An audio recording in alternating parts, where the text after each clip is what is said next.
Isabella Morales stepped off the transport bus at Fort Bragg with nothing but a military-issued duffel bag and eyes that spoke of battles she never mentioned. The southern sun beat down on her olive skin, but she didn't flinch. Her boots hit the gravel with the kind of precision that made her stand out without trying. Other recruits stumbled out behind her, chattering nervously or complaining under their breath. Isabella remained silent. She wasn't tall, but she carried herself like someone who knew how to handle herself in a fight. There was a precision to her movements, every step calculated, every breath measured. Most assumed she was just another new recruit, another immigrant trying to make a name in the U.S. Army. But Commander Nathan Ross noticed the difference immediately. Ross had seen his share of fresh soldiers over 2 decades of service, some terrified, some cocky, most unremarkable. But Isabella caught his attention from the start. He wasn't sure if it was her posture, her discipline, or the way she seemed to observe everyone and everything, like she was taking mental notes. He marked her down for observation. Training began. Fast. The new recruits were pushed through physical drills, obstacle courses, weapons instruction, and endless screaming from drill sergeants who seemed to enjoy the torment. While most recruits struggled to keep up, Isabella moved like she'd been doing this her whole life. She didn't boast, didn't compete, just executed every task with silent excellence. But silence, in a place where hierarchy and noise ruled, made her a target. Private Jennifer Brooks was everything Isabella was not: loud, popular, and born into military privilege. Her father was a colonel, her brother a combat medic. She walked around base like she owned it. When Isabella beat her time on the rope climb and again in weapons disassembly, Brooks narrowed her eyes.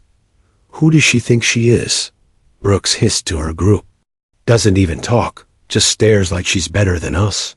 From that day forward, Brooks made Isabella her personal mission. It started small.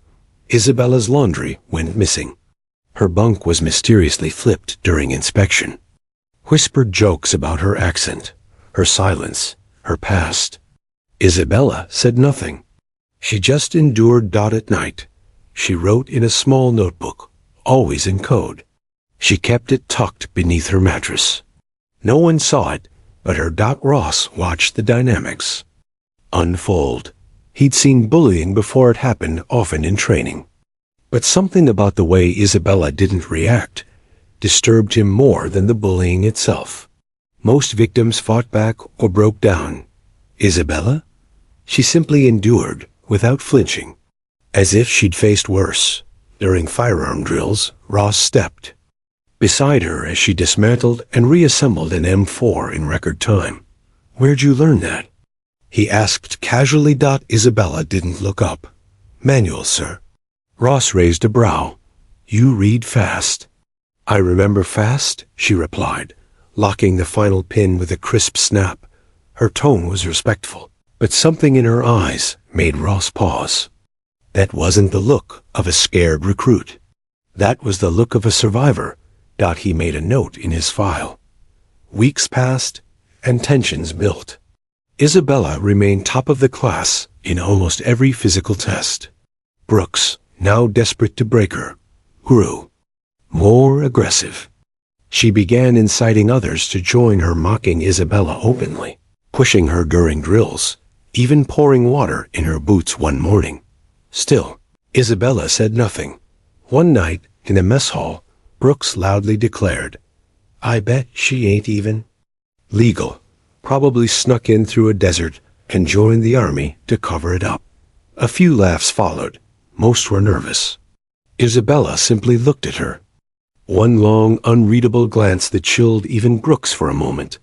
Commander Ross, watching from a distance, had seen enough. He summoned Brooks the next day. "Private Morales is under my radar," he warned.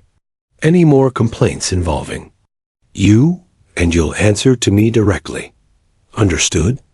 Brooks bit her tongue, nodded, and left. But her anger only grew. That weekend, during barracks cleaning, Brooks cornered Isabella alone. "Why don't you just quit?" She spat. "You don't belong here. Nobody wants you." Isabella stared at her a moment. "I'm not here to be wanted." She walked away, leaving Brooks' seething. Later that night, Ross reviewed footage from training. Over and over again, he watched Isabella react fast, precise, calm. Like she wasn't learning these skills. Like she was remembering them. He looked through her file again. Basic immigration history, nothing unusual. But it felt too clean, too generic. Who was she really? And why did a young woman with no military background move like someone trained by ghosts? He didn't have answers. Not yet. But he had a feeling. Isabella Morales wasn't just another quiet recruit. She was hiding something. And sooner or later, that something was going to come out in ways that none of them were ready for. The sun rose slowly over Fort Bragg, washing the rows of barracks in warm gold, but there was nothing gentle about the morning. Reveille screamed through the air. Recruits scrambled out of bunks and into uniforms like machines. For most, it was another brutal start. For Isabella Morales, it was another test of patience.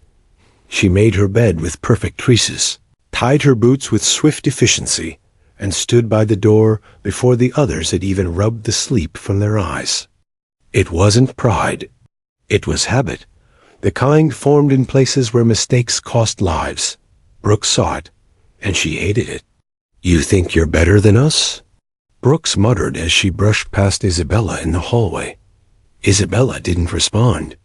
She never did. That was her strength and her curse. The silence, calm and controlled, was like a mirror. It reflected everyone else's insecurities back at them. For someone like Brooks, who lived off control and recognition, it was infuriating. At chow that morning, Isabella sat at the end of the table, quietly eating her oatmeal. Brooks sat 2 seats down with her group, loud, laughing, purposely. Obnoxious. "So, who's got bets on when Mute Morales finally cracks?" Brooks said, loud enough for the whole table to hear. "I say week 5. Someone pisses her off, and boom, psycho Latina mode." Laughter erupted. Someone spat milk out of their nose. A few looked uncomfortable, but no one spoke up. Isabella didn't flinch. Ross, sitting alone across the hall, watched from over his coffee. His eyes narrowed, jaw clenched. He had seen this kind of dynamic before. In war zones, refugee camps, interrogation rooms. People feared what they couldn't label. Isabella wasn't just quiet. She was controlled in a way that made others uneasy. Later that day, during weapons handling drills, the incident escalated. Each recruit had to disassemble and reassemble their M4 rifle blindfolded. It was a speed and accuracy test. Brooks rushed through her turn, sloppy but fast. She smiled at the applause from her friends. Then came Isabella. She sat down silently, blindfold in place, and began. Click, slide, snap. Every movement was smooth. She didn't fumble once. The rifle was fully reassembled in just under 50 seconds. "Damn," someone whispered. Even the instructors were impressed. Brooks clapped mockingly. "Congratulations, Morales. Did you practice on your cartel's weapons? Back home?" A few chuckled, unsure. One instructor's eyes widened in disapproval. Isabella stood, removed her blindfold, and looked straight at Brooks. For the first time, she spoke in a tone cold and precise. "You mistake silence for weakness. That's your first mistake." The words were soft but sharp. Brooks's smirk faltered. The atmosphere shifted. Later that night, the consequences of standing up rippled through the barracks. When Isabella returned from mess hall, her bed was soaked in water, sheets gone, boots missing. Her small notebook had been torn in half and tossed on the floor. She didn't panic. She didn't scream. She quietly gathered what was salvageable and slept on the floor, back against the wall. The next morning, Ross found her during PT, running faster than anyone else. "You sleep last night?" he asked casually. Isabella didn't break pace. "I've slept in worse places, sir." He believed her. He returned to his office that evening and pulled her full personnel file. The front page was standard. Age 24, born in El Salvador, came to the U.S. at 16. Naturalized citizen, no criminal record, high school diploma, enlisted 6 months ago. It was all. Too clean. Where were the details? No medical flags. No school records before age 16? No disciplinary reports? No background flags? It was as if she didn't exist until 8 years ago. Ross opened a secured browser and ran her name through an internal defense intel query. Access denied. That was unusual. Very few low-level recruits triggered blocks. Either she was under a protected status, or someone didn't want her history opened. The next day, things escalated again. During a night march drill, Isabella was issued a defective compass. Her squad split into groups to navigate back. Brooks purposely misled her on coordinates. Isabella ended up half a mile off course. When she arrived back late, dirt-streaked and soaked, she didn't complain. She simply handed in her gear and said nothing. Ross pulled her aside afterward. "You know you can report them." She looked him in the eye. "And who will protect me when the system is protecting them?" Ross didn't answer. Because she was right. By the weekend, Ross had requested access to encrypted records, citing concern over a potential recruit with Black Ops ties. He used an old clearance code from his Special Forces days. He finally got a ping. 1. Redacted file. Codename. Cinder. Foreign national. Covert field asset. Recruited at age 15.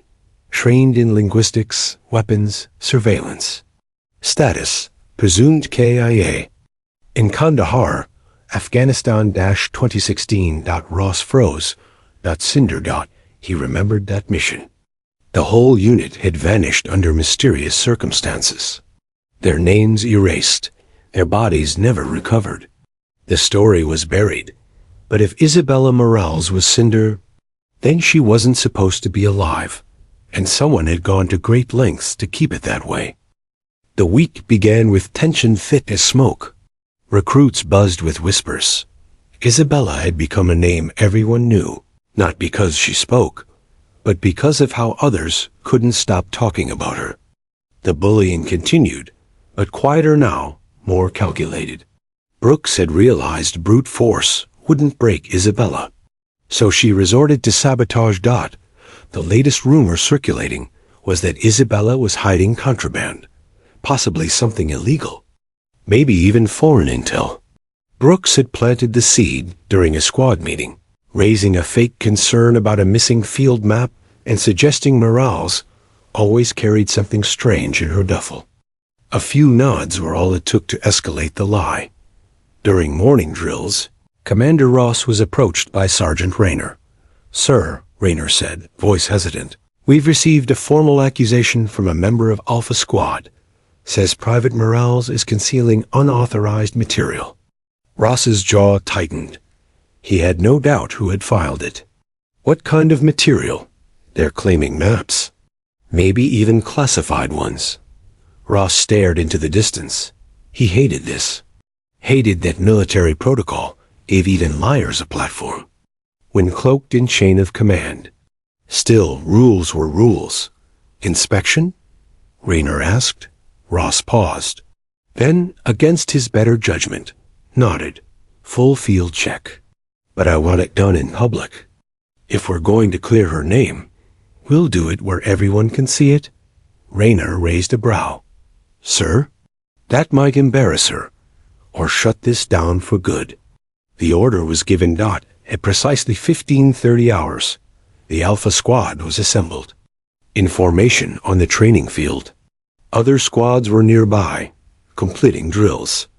Word spread fast. Someone was being publicly searched. Everyone gathered. Ross stepped forward, expression neutral.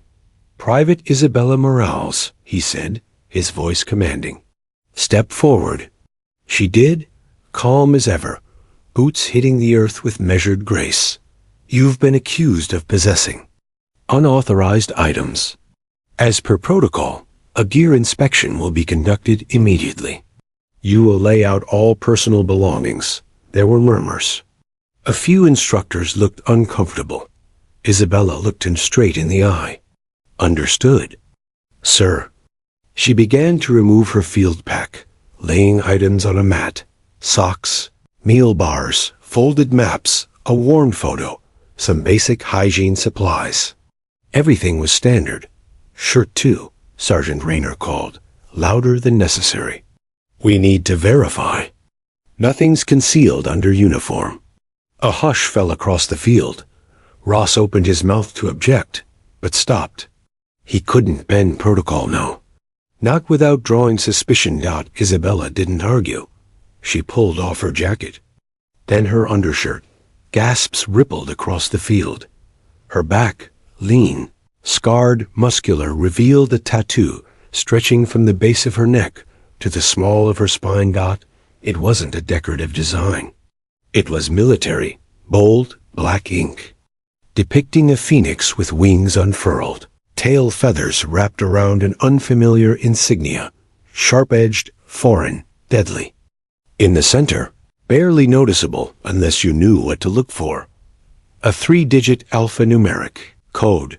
Ross staggered a half-step back, his face drained of color. He'd seen that tattoo before, not in photos. Not on paper. In Kandahar. In a room with no windows. On the back of a teenage operative who shouldn't have survived. He blinked. The others didn't understand what they were seeing. Whispers broke out. Some laughed nervously. Others asked what it meant. Brooks smirked until she saw Ross's face. The commander looked like he'd seen a ghost. "Get dressed," Ross said suddenly, voice tight. Isabella obeyed, silently putting her shirt back on. He turned to the squad. Nothing unauthorized was found. Dismissed. No one moved. Confusion hung in the air. I said, "Dismissed." The formation scattered. Some glanced back at Isabella. Others whispered and walked faster. Ross stood frozen for a moment longer.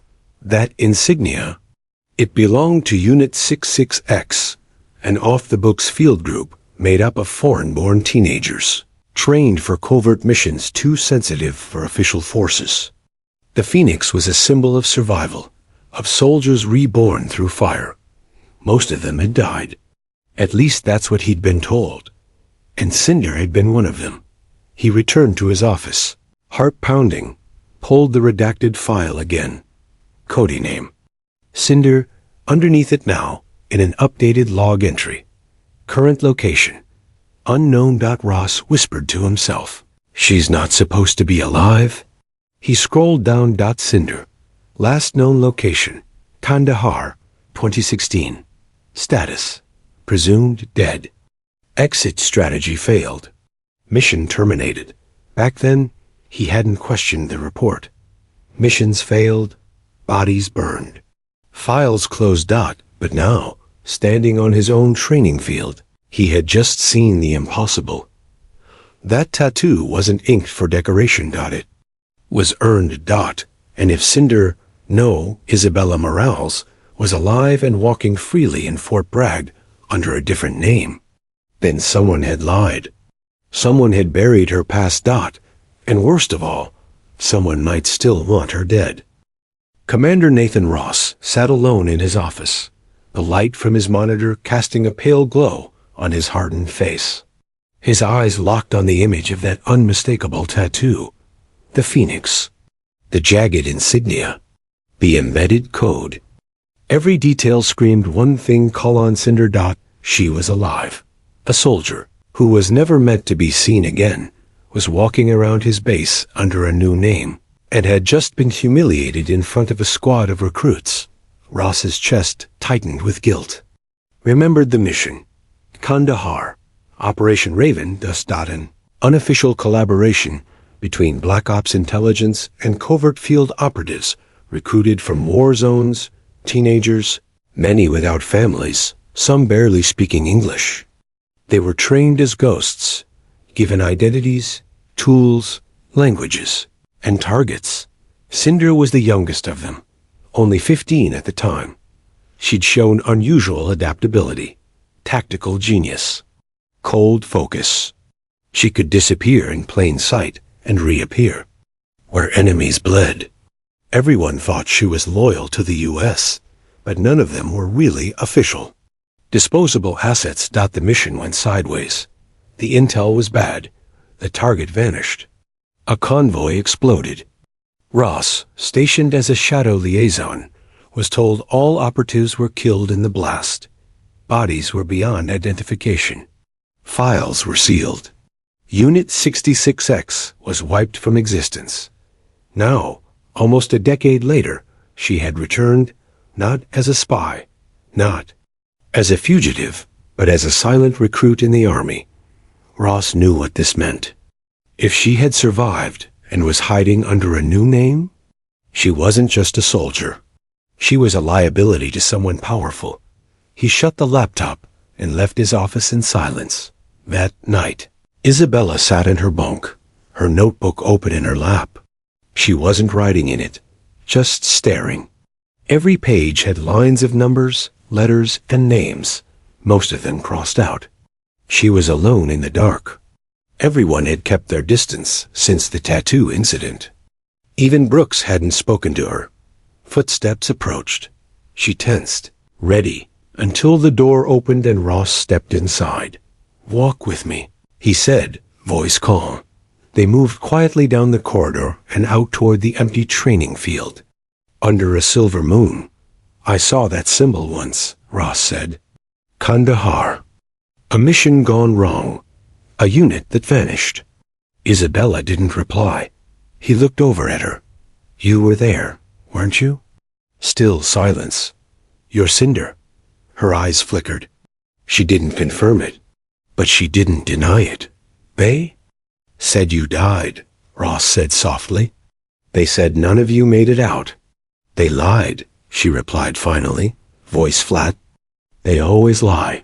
Ross exhaled slowly. "Why join the army again? Why not disappear for good?" "I tried disappearing," she said. "Didn't work.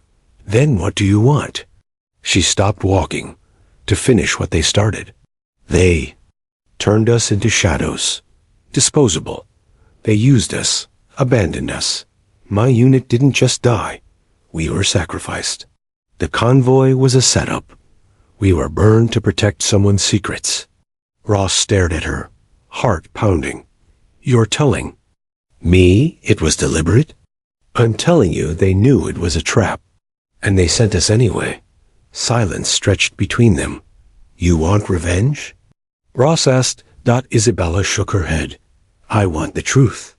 I want the names of the people who buried us. I want the world to see who they turned us into." Ross nodded slowly. "You have proof?" "Not yet," she said. "But I know where to look. And the people I need to expose. Some of them are still in this uniform." Back in his quarters, Ross opened a secure line using an old intel connection. "General Kravis," he said when the older man's face appeared on screen. "Ross, been a while. You're not supposed to have access to this channel anymore." "I need answers." Kravis narrowed his eyes. "What kind of answers?" "Unit 66X, Kandahar, Operation Ravendust." Kravis went stiff. "That file's sealed. I saw one of them. She's alive. She's here." Kravis swore under his breath. "Ross, this conversation never happened. I need to know what really went down. Even I don't know. That op went way above our heads.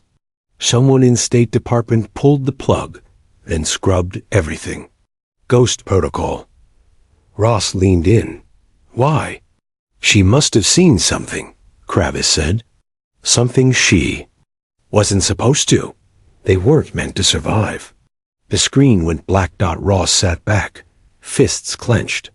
If they were still trying to bury the truth, Isabella was in danger. Real danger. The next morning, Brooks returned to form. Now that the buzz around Isabella's tattoo had begun to fade, she saw an opportunity to reclaim control. You think that ink makes you dangerous?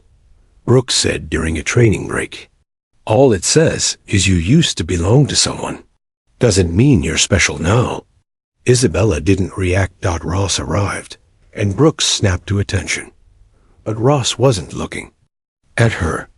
He was staring at Isabella with something new in his eyes. Respect. Brooks noticed. Her smirk vanished. That night, Isabella opened her notebook again. She turned to the back page. There, written in neat black ink, were 6 names. Some were crossed out. 2 remained. One of them she had just confirmed today. A name she had heard whispered in Kandahar, spoken by a voice on the radio just before the blast. That voice had ordered the convoy into the trap.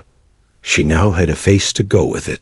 She circled the name, Lieutenant Colonel Wyatt Harmon. The second name remained uncircled, but it wouldn't stay that way for long. A week passed, but the field incident had left a shadow that refused to fade.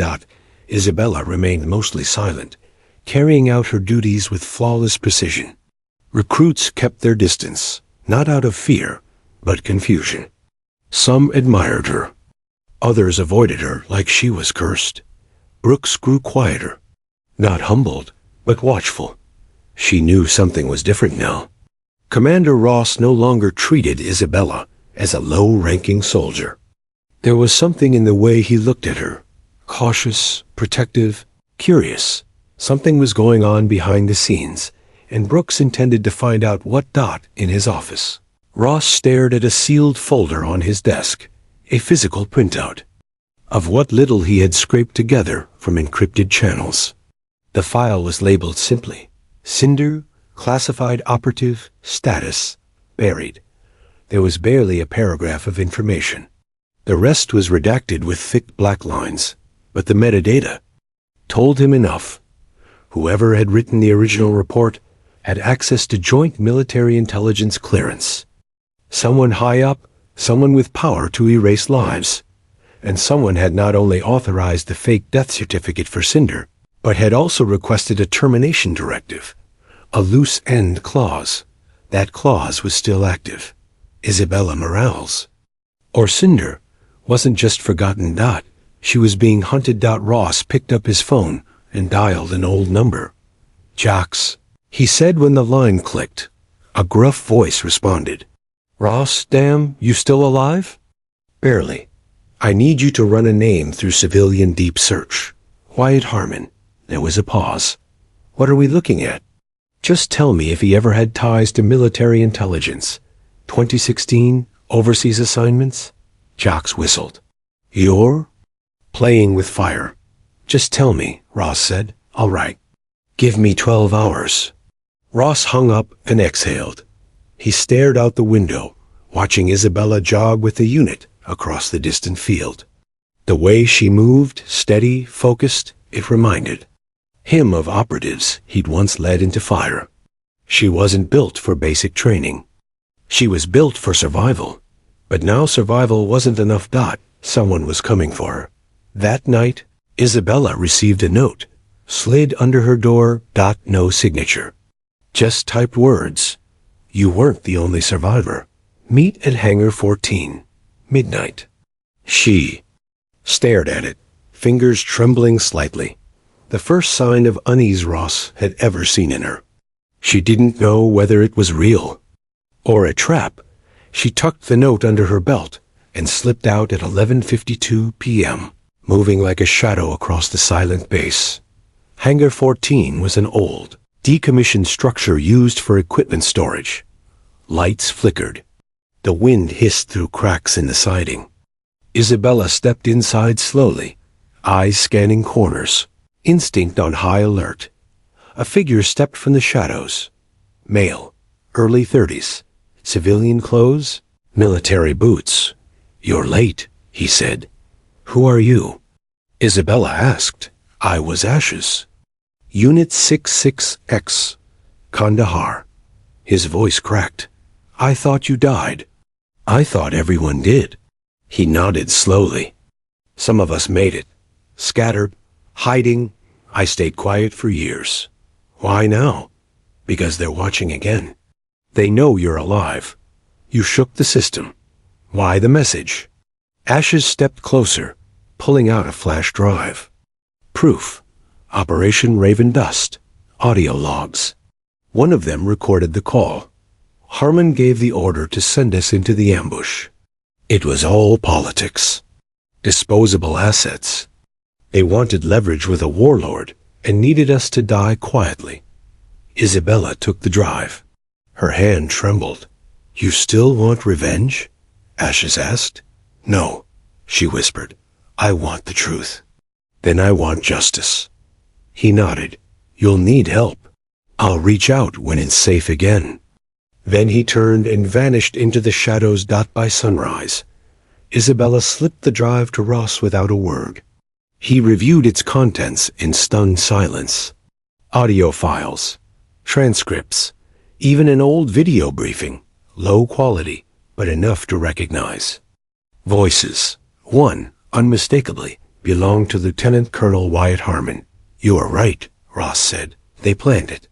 They threw you all into a death trap to clean house.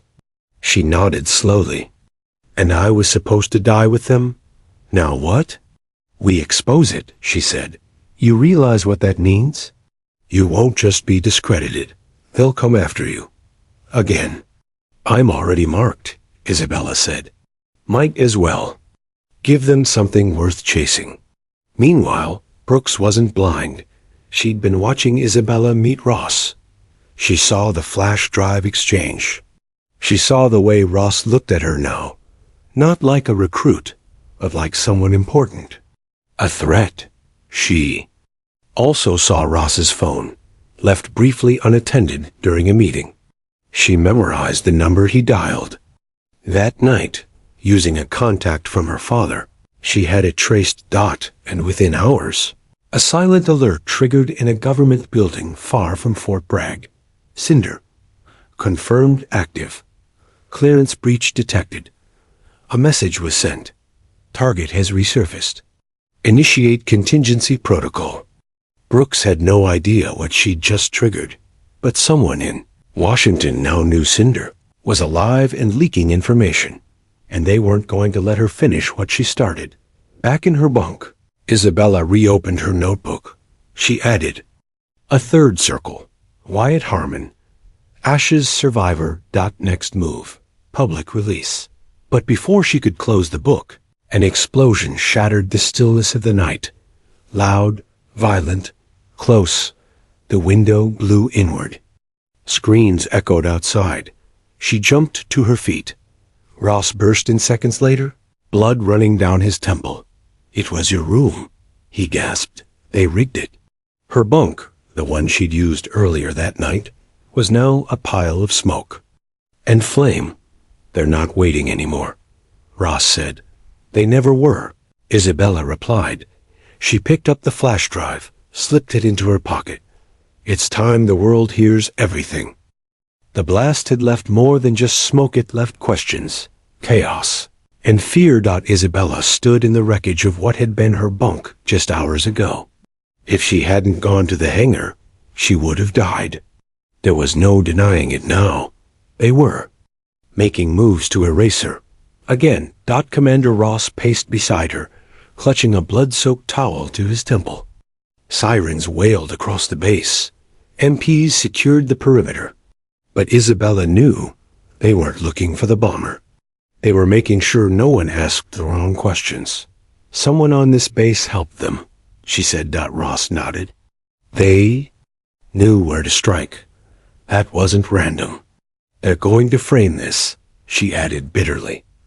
Mark me as unstable. Say I planted my own bomb for attention, or something worse. Then we're not staying here. Ross made the call. They left before sunrise in an unmarked military SUV, carrying only the essentials. 2 handguns, burner phones, cash, and the flash drive. Ross had cleared checkpoints before sunrise by flashing his old combat clearance. Number 1 questioned a bloodied commander with a silent recruit beside him. But he knew this was a ticking clock. Every camera they passed, every plate scanned, it all went somewhere. By noon, they were ghosts. They hid out at an old safe house outside Asheville, North Carolina, a weathered cabin once used for survival training. The woods around them offered isolation. And for now, isolation meant safety. Isabella finally allowed herself to breathe. Who's coming after us? She asked. Ross stared out the window. Whoever still thinks Operation Ravendust is better off buried. Harmon isn't working alone. Men like him never do. He plugged the flash drive into an offline laptop. They listened together, recordings, fragments of debriefings, field logs, and finally, the smoking gun, a voice. Clear, precise. Wyatt. Harmon. Team 66X will enter the kill zone at 0600. They don't know. Make sure the drones shut off. We don't need footage. We need silence. Ross froze. That's him. That's treason, Isabella replied. No, it's murder. Then let's make it public. They contacted a journalist. Isabella had once known Lana Reyes. Years ago, she'd tried exposing a weapons smuggling ring and got blacklisted for it. Now she ran a small but rising investigative news channel on the DARKNET. Lana answered the call. Isabella Morales? You're supposed to be dead. So were a dozen others, Isabella said. But I've got proof this time. When Lana saw the documents, she didn't hesitate. We go live in 36 hours. I'll have your faces blurred and your names protected. But once this drops, the world's going to light up. Ross added, then they'll come harder. I'm counting on it, Lana replied. Meanwhile, back at the base, Brooks was called into a private room. 2 men in suits sat across the table. You accessed a restricted line traced to Commander Ross, one of them said. Why? Brooks hesitated. I thought he was hiding something. About that girl, Isabella. I wanted to know why he defended her. The older man leaned in. Do you understand what you've triggered? Brooks blinked. Triggered? He slid a folder toward her. Inside. Satellite images of Ross and Isabella leaving the base. A printout of the exploded bunk. A directive. Classified asset breach. Cinder exposed. Terminate immediately. Her heart raced. What is this? The man's eyes narrowed. Something above your pay grade. Brooks sat back, her jaw clenched. Whatever was happening was way beyond a jealous recruit and a strict commander. This was national security level secrecy, and she just stepped into the middle of it. At the safe house, Isabella stared at the fire. Her mind raced. Ross watched her. You never really left it behind, did you? He asked. She shook her head. No matter how far I ran, I kept waking up in that ambush. Kept hearing the screams. Ashes thought I was dead. And now I wish I had been. Then they wouldn't be hunting me. But they would have erased everything, Ross said. You lived. For a reason. I'm not special. No, but you're brave. That counts for something. She gave a faint smile. Coming from you, that's a compliment. Just then, Lana messaged. Leak uploaded. Countdown. 18 hours. But the clock wasn't only ticking for them. In a private airfield just outside D.C., a Black Ops team was gearing up. No insignias. No names. Just a single directive delivered via encrypted headset. Target is female. Operative Cinder. Do not engage public. Isolate. Neutralize. One soldier checked the mission photo. Isabella's blurred face, mid-jog on base. We take. Her alive? No, too risky. The mission name blinked on the screen. Operation Silencer. Hours later, inside a cozy diner 10 miles from the cabin, a man in flannel sipped black coffee and watched the door. He wasn't military. He wasn't media. He was something else, something worse. And he knew exactly where Isabella was hiding. He stood, dropped a $10 bill, and stepped outside. In his earpiece, a voice said, "She's confirmed. Signal the team." And, like that, the hunter moved. Back at the cabin, Ross suddenly noticed the birds stop singing. He stood, hand drifting to his weapon. Isabella noticed it too, an unnatural silence pressing on them from the woods. Then movement. Glints through trees. Footsteps. Professional spacing. They were surrounded. Ross whispered, "Run on my signal." Isabella's pulse pounded. He kicked the back door open and fired twice, hitting a shadow that dropped instantly. She sprinted out, through brambles, down toward the creek bed, heart racing. Bullets cracked through branches, but she didn't stop. Couldn't stop. The truth was almost out, and someone was willing to kill to make sure it stayed buried. Isabella ran until her legs gave out. Branches clawed at her arms. Mud swallowed her boots. Somewhere behind, suppressed gunfire echoed through the forest, and Ross's voice shouted her name once, maybe twice before silence swallowed everything. She collapsed beside a rotting tree trunk, chest heaving, heart battering her ribs. For minutes, all she could hear was her own panicked breath. Then, footsteps, soft, close. She drew her pistol with trembling fingers. "Don't shoot," a voice whispered. She froze. From behind a thick cedar, Brooks stepped out, rifle lowered, face pale. "You?" Isabella gasped. "What the hell?" "I saw the orders," Brooks said. "They're trying to kill both of you. I followed one of the black teams." "I'm not here to fight." Isabella kept her gun raised. "You followed an elite kill squad for fun?" Brooks looked her straight in the eyes. "Because I wanted to see if the rumors were true." "What rumors?" She stepped closer. "That you're not just a survivor. You're the key." They reached an old storm tunnel beneath the forest road abandoned from the Cold War days. Inside, the air was cold and damp. Isabella relented and lowered her weapon, but only slightly. Brooks lit a small lantern and set down her bag. From it, she pulled a file stamped. "Archangel Top Secret. You're not a regular soldier." "Isabella," she said, flipping the file open, "you're part of a classified bloodline experiment. Something called the Bloodline Protocol. Genetically engineered descendants of Cold War operatives trained from birth. That's insane. You were adopted at 2.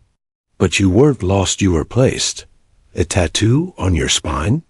That's not a mark. It's a signature." She laid down a photo. Isabella stared at it. The tattoo, identical, but on a woman's back, dark hair, combat gear, standing beside a man that looked eerily like a younger Ross. "That's your mother," Brooks said. In a flash, memories returned, flashes she'd dismissed as dreams. A lullaby sung in Spanish. The sound of sirens. A woman's face hidden by light. She was part of the same covert program. A rogue agent who turned against the project. She tried to expose it. "They wiped her out," Brooks said. "But they didn't find you." "And now they did," Isabella whispered. Brooks nodded. "You're the last living heir of a buried black op. If your DNA is exposed publicly, it'll trace back to illegal experiments, unauthorized funding, and war crimes." Suddenly, it made sense.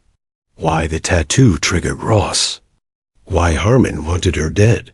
Why the world had to forget she existed. She wasn't just a survivor. She was a threat. Brooks pulled out an encrypted satellite phone. "Ross is alive," she said. "He sent a burst signal from 2 clicks north. He's wounded but mobile. Then let's go get him." But as they stepped outside, headlights blazed in the distance. An armored SUV skidded into the trail. From it stepped a tall figure in civilian black. Wyatt Harmon. He raised a bullhorn. Isabella Morales. Surrender peacefully, and you won't be harmed. Double quotes lies. They both knew it. Brooks gritted her teeth. We can't outrun him now. He's got eyes everywhere. But Isabella raised her hands. What are you doing? Brooks hissed. I'm ending this. Isabella stepped forward, hands up. I'll come with you, she shouted. No resistance, Harmon smirked. Wise choice. But as two agents moved to cuff her, Isabella twisted suddenly, elbowed one, ducked under the other, and rolled into the underbrush. Brooks opened fire from behind the trees, covering her. Go! She screamed. The two women ran opposite directions, splitting Harmon's squad. Explosions of gunfire tore through the woods. One bullet clipped Isabella's side. Pain bloomed, but adrenaline kept her moving. Through the dark, she heard Ross's voice over a comm. This way, I see you. She followed the sound. Seconds later, she collapsed into Ross's arms, bleeding. But alive, they barricaded themselves in an abandoned ranger station Ross had used years ago for winter training. Ross tied off her wound, grim-faced. You're lucky, he said, but not invincible. I found out who I am, she breathed. He looked away. You were never supposed to know. Why didn't you tell me? I made a promise to your mother before she died, he said, pain in his voice. To protect you, to keep you free of the bloodline curse. But I failed. You didn't, she whispered. You kept me alive long enough to fight. Ross stared at her. A new fire had entered her eyes. The victim was gone. What stood before him now was a soldier. A legacy. At dawn, Lana's Darknet channel released the leak. A 30-minute expose detailing Operation Ravendust, audio of Harmon's orders, and classified footage showing the aftermath of the ambush, all ending with a cryptic photo of a woman with the spinal tattoo and the title, Cinder Exists. Within hours, it went viral. Mainstream media denied it. Government accounts dismissed it. But something had cracked. Whistleblowers emerged. Activists demanded answers. Names once buried in secret reports were trending worldwide. And Wyatt Harmon? He disappeared. Back at the ranger station, Ross loaded their last magazine. They won't stop, he said. Now that the world knows, they'll either erase us or spin it. Let them try, Isabella replied. They trained me to survive hell. Now return the favor. She stood up, winced at her wound, but remained defiant. Brooks entered the room with a sat phone. You both need to hear this, she said. There's another base, off-grid, where others like you are kept. Isabella's jaw clenched. Others? She met Ross's gaze. We're not just running anymore. She looked down at the faded tattoo on her spine in the mirror. We're going to burn the program to the ground. The snow bit at her cheeks as Isabella stepped onto the helipad, wind roaring from the blades of the black transport chopper above her. Behind her stood Ross and Brooks, armed and silent, their breath fogging in the freezing Alaskan air. The final base was nestled in a decommissioned NORAD facility beneath a mountain range so hidden, even satellites didn't bother passing over. According to Brooks' intel, this was where the last remnants of the bloodline protocol were stored. Research, records, and survivors. If Harmon had gone anywhere, it was here. And now. So had she. They descended into the base under forged credentials. Brooks had pulled from an old CIA ghost server. The outer security let them in, but Ross kept his hand close to his holster the whole time. Inside, the air reeked of sterility and cold steel. Scientists in white coats walked past without acknowledging them. All had blank badges. All avoided eye contact. What is this place? Isabella whispered. Brooks tapped a hallway sign. Sublevel 3. Genetic Containment Wing. That's where they kept them. The others? Isabella asked. No, the originals. At the third level, the halls turned dark, lit only by flickering bulbs and red emergency lights. Doors lined the hallway, each with a reinforced glass window. Inside the first cell, Isabella saw a woman strapped to a chair, eyes wide, body emaciated. Tattoos ran down her arms, just like hers.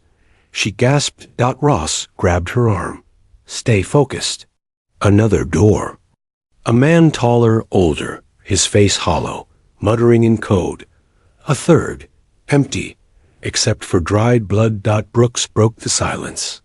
These were the failed prototypes, too dangerous to release, too valuable to kill.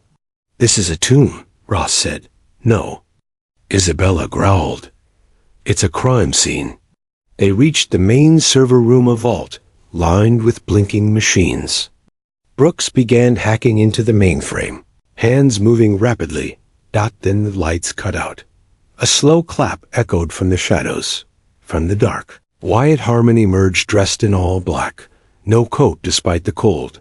You made it further than I thought, he said calmly. I should have killed you at birth, Isabella. She stepped forward. You tried. You failed. I created you. All of this exists because of my vision. And now you come here to destroy it? You stripped my life from me, she said. Now I'm taking yours. Ross raised his gun, but Harmon was faster. His hand darted to his side, pulling a modified stun grenade. He tossed it and dove behind a console. Boom! Light exploded. Ross dropped, dazed. Brooks screamed. Isabella staggered, ears ringing. Harmon charged, grabbing Isabella and slamming her into a server rack. She fought back, elbowing him in the ribs. He snarled, slamming her again. You're not stronger than me, he hissed. I made sure of it. No, she spat. You just made me angry. She twisted, headbutted him, then drove a broken metal panel deep into his thigh. He screamed. Ross groaned and tossed her his sidearm. She caught it. One shot, straight to Harmon's chest. Dropped. Blood pooled beneath him as he gasped. You? Think this ends here? He wheezed. There are more of me. Higher than me. I'm not the last. Isabella knelt beside him. I'm counting on that. She reached into his coat and pulled out the encrypted drive strapped to his body. Harmon gave one last smirk. Cinder was never supposed to win. Then he died, and the mountain went still. Brooks finished the data transfer and initiated the base purge self-destruct protocol. 20 minutes. They ran. As the chopper lifted off the pad, flames erupted beneath the mountain. The shockwave hit them in the air, and the old NORAD facility vanished in a column of smoke and dust. Ross looked at her. It's over. But Isabella shook her head. Not yet. Over the next week, they went dark. Brooks released all the Bloodline Protocol data to global journalists. The files included names of senators, generals, even CEOs, all complicit in the program's funding and protection. The fallout was nuclear. The U.S. government denied involvement, but the truth had already spread. Conspiracies crumbled. Whistleblowers emerged. The name Cinder was whispered across encrypted forums as a symbol of rebellion. And Isabella Morales? She disappeared. A month later, in a small village in Guatemala, a girl walked past a mirror in a market stall and noticed something on her back. A faint line of tattoo beginning to emerge as she aged. Her grandmother noticed too. She looked around nervously, then whispered, Come with me. There's someone you need to meet. In a dimly lit house at the edge of town, the girl was introduced to a woman with sharp eyes and a scarred lip. Isabella. Alive. Hiding. Training the next generation. Back in Washington, a new file was placed on a young agent's desk. Label. Phoenix. Cinder active. Underneath it, a note. She is not dead, and she's not finished. The story wasn't over. It had only just begun.